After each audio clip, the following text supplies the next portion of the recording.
whenever you stand praying, if you have anything against anyone, forgive him, that your Father in heaven may also forgive you your trespasses.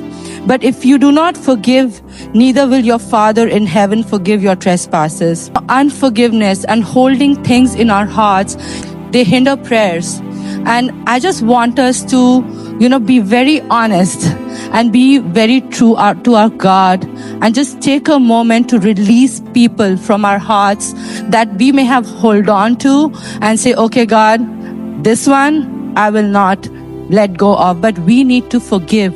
We need to let God search our hearts and release those people. And let today be the day that you let them go, and let that barrier that hinders the prayer, answers to prayers, be broken. So can we just do that? Let's just put our hands on our heart and we say, Lord Jesus, forgive us for holding unforgiveness and bitterness in our hearts. If in any way, Lord, we have allowed those things, Lord, we repent. And Lord, we release this person. You don't have to say the name loud in your heart. Just let go of that person. Bring it to the foot of the cross. Bring it to the foot of the cross and say, Lord, I forgive that person. I know that sin, what they did to me was wrong, but I just let go because I know you are a just God. Thank you, Holy Spirit.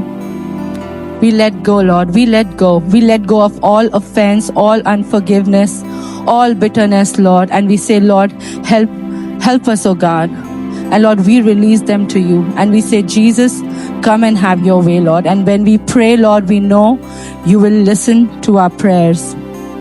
I want to break off the spirit of rejection in this place. You might have gone through trauma. You might have gone through hurt and pain. And I'm going to break that spirit of rejection in the name of Jesus. This week, I was praying for this person, and she came in and she's like, you know what? I think I have issue with this and this and this. And when we started praying, this demon manifested, and I asked, what's your name, demon? And he said, gatekeeper. I am rejection, and I'm holding this person so that this person will not flow in the fullness of God, and he will always have those guards. Whenever somebody is trying to come close, that rejection, that wall will come in, and that person will not be free. And right now, in the name of Jesus Christ, the King of Kings and the Lord of Lords, I break the spirit of rejection. Lord, trauma, abuse, pain, hurt, all of them, I say, go in Jesus' name. Have faith in God, for surely I say to you, if you say to this mountain, be removed and be cast into the sea, and doubt not in your heart, you will have whatever you say. And I say, spirits of trauma and rejection, be uprooted from the lives of people. Let freedom come in the mighty name of Jesus. Thank you, Holy Spirit. Thank you, Holy Spirit.